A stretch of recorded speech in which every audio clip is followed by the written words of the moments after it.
అదే కేసీఆర్ సార్ ఉండుంటే ఇలా జరిగేదా? కేసీఆర్ ఉన్నన్ని రోజులు ప్రశాంతంగా ఉన్నాం, మా కర్మ కొద్దీ వీళ్ళకి ఓటేశాం. కేసీఆర్ సార్ మీరు త్వరగా రావాలి, మమ్మల్ని ఆదుకోవాలి. హైడ్రా బాధితుల ఆవేదనలో నుంచి వస్తున్న మాటలివి.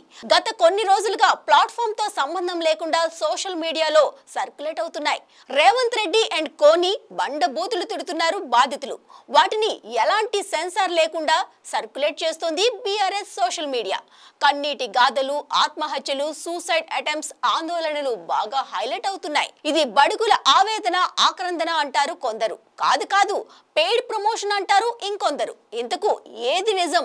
పుంజుకునే యత్నాల్లో భాగంగా బాధితులకి బీఆర్ఎస్ డబ్బులిచ్చి మాట్లాడిస్తుందా? రేవంత్ రెడ్డిని కార్నర్ చేయడానికి వచ్చిన అవకాశాన్ని వాడుకుంటుందా?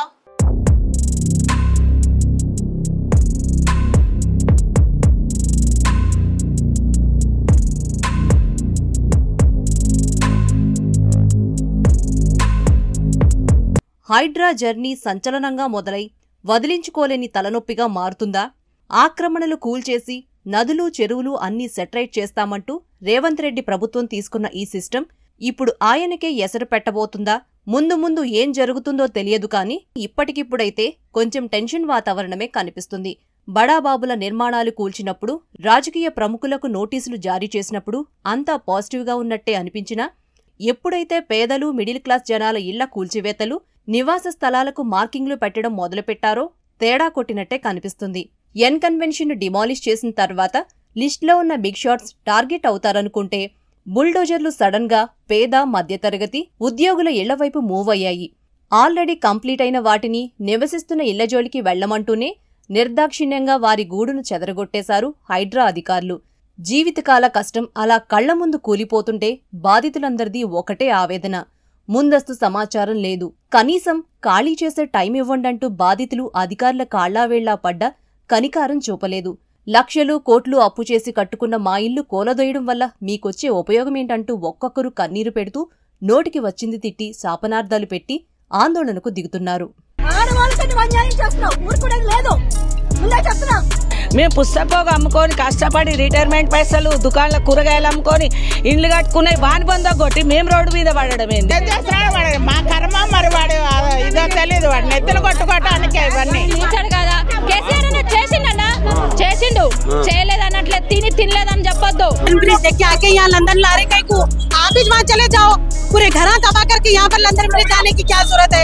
ఈ తంతు జరుగుతుండగానే సడన్ గా అందరూ కేసీఆర్ ను గుర్తు చేసుకోవడం మొదలుపెట్టారు.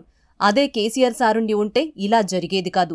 సార్ మీరు త్వరగా వచ్చేయండి, మా తరపున ఆందోళన చేయండంటూ వేడుకుంటున్నారు. ఇన్నాళ్లు ఈ మూమెంట్ కోసమే ఎదురుచూసినట్టుంది బీఆర్ఎస్. అంతే, ఓడిపోయిన దగ్గర్నుంచి కుంటిగుర్రంలా డేగుతున్న బీఆర్ఎస్ కు ఒక్కసారిగా ఊపు వచ్చింది. మేమున్నామంటూ హడావిడి చేస్తూ బాధితుల్ని బీఆర్ఎస్ ఆఫీసుకు పిలిపించుకుని భరోసా కార్యక్రమం లాంటిది ఏర్పాటు చేశారు. బీఆర్ఎస్ వైపు నుంచి ఇదంతా పుంజుకునే వ్యవహారంలా కనిపిస్తున్నా బాధితులంతా రేవంత్ను పొట్టుపొట్టు తిట్టడం, పొల్లు పోకుండా కేసీఆర్ రావాలి, మా బాధలు తీర్చాలనడం, యాజిటీస్ గా బీఆర్ఎస్ సోషల్ మీడియా వాటిని వైరల్ చేయడం వెనుక పెద్ద స్ట్రాటజీ ఉంటుందంటుంది కాంగ్రెస్. బీఆర్ఎస్ ఆడుతున్న డ్రామాని విరుచుకుపడుతుంది హస్తం పార్టీ. పెయిడ్ మాఫియాతో వీడియోలు చేయించి ప్రభుత్వ వ్యతిరేకతను క్రియేట్ చేస్తున్నారంటోంది. పైగా రేవంత్ను తిట్టాలి, మన మనుషులు వచ్చి మీకు సపోర్ట్ చేస్తారంటూ కొన్ని ఆడియోలు వైరల్ అవడం కూడా మొత్తానికి ఏదో జరుగుతుందనే ఫీలర్స్ వదులుతుంది.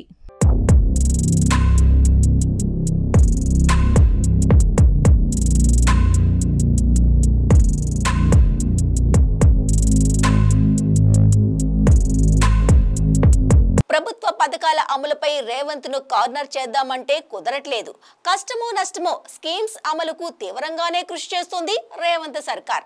ఇలాంటి సమయంలో హైడ్రా కూల్చివేతలు గులాబీ పార్టీకి అనుకోని వరంలా మారాయి. పేదవారికి అన్యాయం చేస్తున్నారంటూ పార్టీ నేతలందరూ ఒక్కసారిగా యాక్టివ్ అయ్యారు. అదే సమయంలో కూల్చివేతలు, మూసీ సుందరీకరణపై బీఆర్ఎస్ డబుల్ గేమ్ ఆడుతుందా అని ప్రశ్నించేవారు కూడా లేకపోలేదు. ఇదే బీఆర్ఎస్ తాము అధికారంలోకి వచ్చిన కొత్తలో హైదరాబాద్ లో వేల సంఖ్యలో ఉన్న అక్రమ కట్టడాలను నేలమట్టం చేస్తామని అసెంబ్లీలో చెప్పింది. మరి అప్పుడు వాళ్ళు చెప్పిందే ఇప్పుడు కాంగ్రెస్ చేస్తుంటే ఎందుకు అడ్డుపడుతుంది? అధికార పార్టీ విమర్శిస్తున్నట్టు అక్రమాల్లో గులాబీ నేతలకు కూడా వాటా ఉందా? తమ పెట్టుబడులు కాపాడుకోవడానికి పేదలను అడ్డు పెట్టుకుని పబ్బం గడుపుకుంటున్నారా?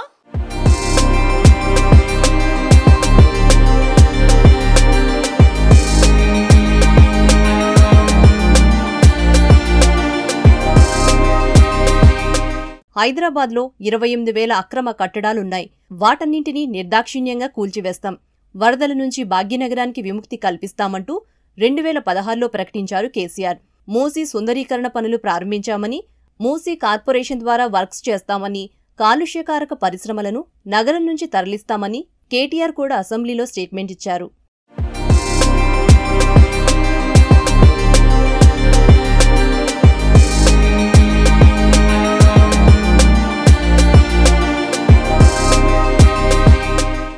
అప్పటి బీఆర్ఎస్ పాలసీనే ఇప్పుడు రేవంత్ సర్కార్ కొనసాగిస్తుంది. కానీ గులాబీ పార్టీ నాయకులు మాత్రం కూల్చివేత్తలు సమంజసం కాదంటూ తొండివాదన చేస్తున్నారు. మొదట్లో హైడ్రా విషయంలో అయోమయం మెయింటైన్ చేసిన బీఆర్ఎస్ కూల్చివేత్తలపై సామాన్య జనం తిరగబడుతుండటంతో ఇప్పుడు రాజకీయం మొదలుపెట్టిందని విమర్శిస్తోంది కాంగ్రెస్. తాము బాధితులకు ప్రత్యామ్నాయం చూపించి మరీ మూసి ప్రక్షాళన చేస్తున్నామని, మీలాగా మల్లన్న సాగర్ నిర్వాసితుల్ని గాలికి వదిలేయలేదని కౌంటర్ ఇస్తుంది.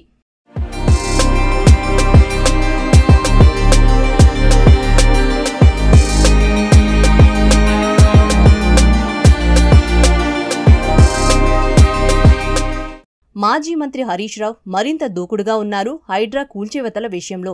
ఆనంద్ కన్వెన్షన్లో హరీష్ రావుకి వాటాలున్నాయని హైడ్రా నోటీసులివ్వడంతో ఆనంద్ కన్వెన్షన్ కూల్చేస్తారనే భయంతోనే తన అక్రమ ఆస్తులను కాపాడుకోవడానికే హరీష్ రావు పేదలను అడ్డం పెట్టుకుని డ్రామా ఆడుతున్నారని కాంగ్రెస్ విమర్శిస్తుంది.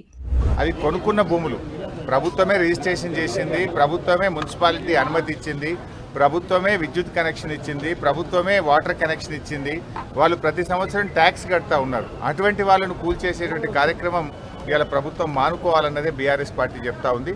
ఇందిరమ్మ రాజ్యం అంటే మరి గరీబో హటావ్ అంటారు, కానీ మీరేం చేస్తున్నారు? గరీబోంకో హటావ్ అనే విధంగా ఇవాళ కాంగ్రెస్ పార్టీ పనిచేస్తూ ఉంది. మీరు పేదలకు కూడు గుడ్డ నీడ కల్పించాలని ఇందిరమ్మ చెప్తే, ఇందిరమ్మ రాజ్యం అని చెప్పుకునే మీరు పేదల యొక్క వాళ్ళ కూడును గూడును మీరు ఇవాళ దూరం చేసేటువంటి ప్రయత్నం ఏదైతే చేస్తున్నారో దాన్ని మానుకోవాల్సినటువంటి బాధ్యత ఇవాళ కాంగ్రెస్ పార్టీ మీద ఉంది.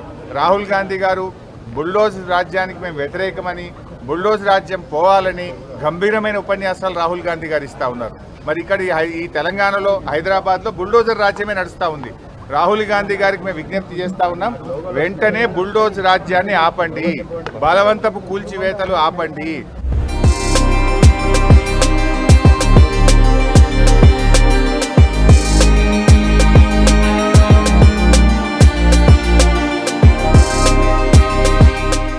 అధికార విపక్ష పార్టీల మాటల యుద్ధం ఎలా ఉన్నా మేం తగ్గమంటున్నారు హైడ్రా కమిషనర్. విమర్శలు వస్తున్నా, కోర్టు అక్షింతలు వేస్తున్నా సరే మాకు అప్పగించిన బాధ్యతని నెరవేర్చడమే మా లక్ష్యమంటున్నారు రంగనాథ్. పర్మిషన్స్ ఉన్నాయని వాళ్లు అనుకుంటున్నారని, కానీ అవి ఎప్పుడో రద్దయిపోయాయి. నిజాలను దాచి అడ్డుగోడలుగా అనుమతులిచ్చిన బిల్డర్లను బాధితులు నిలదీయాలని, గవర్నమెంట్ ని తప్పుపట్టడం సరికాదంటూ స్టేట్మెంట్ ఇచ్చారు హైడ్రా కమిషనర్ రంగనాథ్. ఇక్కడ కూడా ఆథరైజ్ గా పర్మిషన్ వ్యాలిడ్ గా ఉండి చేశామనేటటువంటిది జిహెచ్ఎంసీ పర్మిషన్స్ ని పట్టించుకోవట్లేదు, హెచ్ఎండిఏ పర్మిషన్ ఇదంతా కానే కాదు. పర్మిషన్ వ్యాలిడ్ ఉంటే కనుక వాటికి ఇది దాని వైపు మేము దాన్ని డిమాలిష్ చేయటం లేదు. ఏమన్నది అది ఎఫ్టీఎల్లోనూ ఎక్కడన్నా వస్తే కనుక ఎఫ్టీఎల్లో కూడా మీకు మళ్ళీ ఇంకోసారి మీ అందరికీ కూడా తెలియపరిచేది ఏంటంటే, పబ్లిక్ హ్యాబిటేషన్స్ ఎవరైతే కనుక ప్రజలు ఆల్రెడీ ఉంటున్నారో వాటిని ఎక్కడ కూడా మనం టచ్ కూడా చేయట్లేదు. అది ఆల్రెడీ మీకు చెప్పడం జరిగింది. గౌరవ ముఖ్యమంత్రి గారు, ప్రభుత్వం కూడా ఇది చాలా ఏంటంటే చాలా ఇది పబ్లిక్ ఆల్రెడీ ఉన్న వాళ్ళందరినీ కూడా వాళ్ళని మన ఆదేశాలు కూడా హైడ్రాకి ఇవ్వటం కూడా జరిగిందన్నమాట.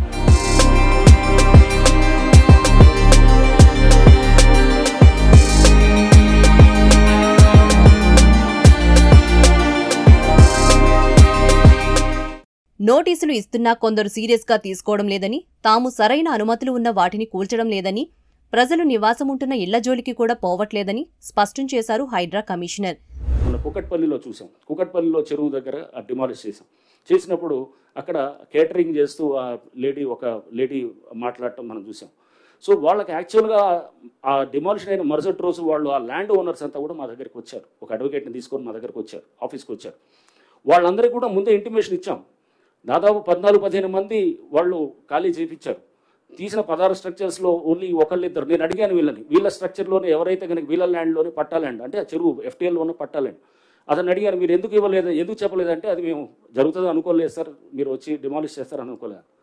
అంటే ఆల్రెడీ ముందస్తు సమాచారం ఇచ్చాం. ఇచ్చిన తర్వాత కూడా కొంతమంది చాలామంది సీరియస్గా తీసుకొని తీసేశారు. కొంతమంది సీరియస్గా తీసుకోకుండా దాన్ని ఇది లైట్గా తీసుకొని వాళ్ళు కమ్యూనికేషన్ గ్యాప్ కిందకి సమాచారం చేకరవేయటంతో అప్పటికైనా కానీ కూడా వాళ్ళకి లాస్ట్ టైం ఇచ్చి మొత్తం ఖాళీ చేపించి వాళ్ళ ఇల్లు అక్కడ దాంట్లో లేదు. వాళ్ళ ఇల్లు అక్కడ చాలా ఇల్లు కూడా ఉన్నాయి. మీరు కుకట్పల్లి చెరువు దగ్గర మీరు చూస్తే FTAలో చాలా ఇల్లులు ఉన్నాయి, దేన్ని టచ్ చేయలేదు.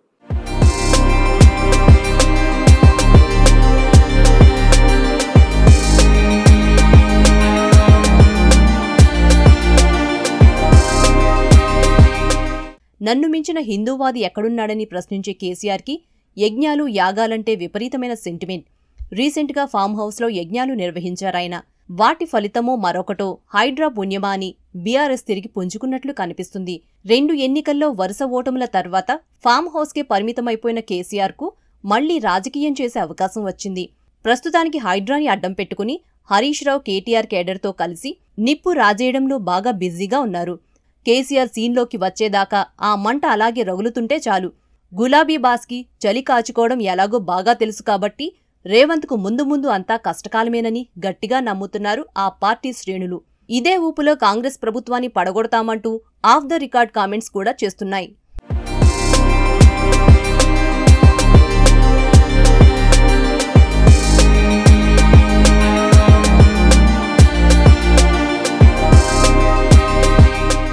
ఓట్లు ఎక్కడ పడవోనన్న భయంతో ఇప్పటి వరకు అక్రమ ఇళ్ల జోలికి ఏ ప్రభుత్వమూ రాలేదు. అధికారులు కూడా ఇష్టారాజ్యంగా పర్మిషన్స్ ఇచ్చేశారు. మొదట్లో అయ్యప్ప సొసైటీలో అక్రమ నిర్మాణాలు, మూసిలో ఉన్న ఇల్లు కూలుస్తా అంటూ వీరంగం చేసిన కేసీఆర్ తర్వాత సైలెంట్ అయిపోయారు.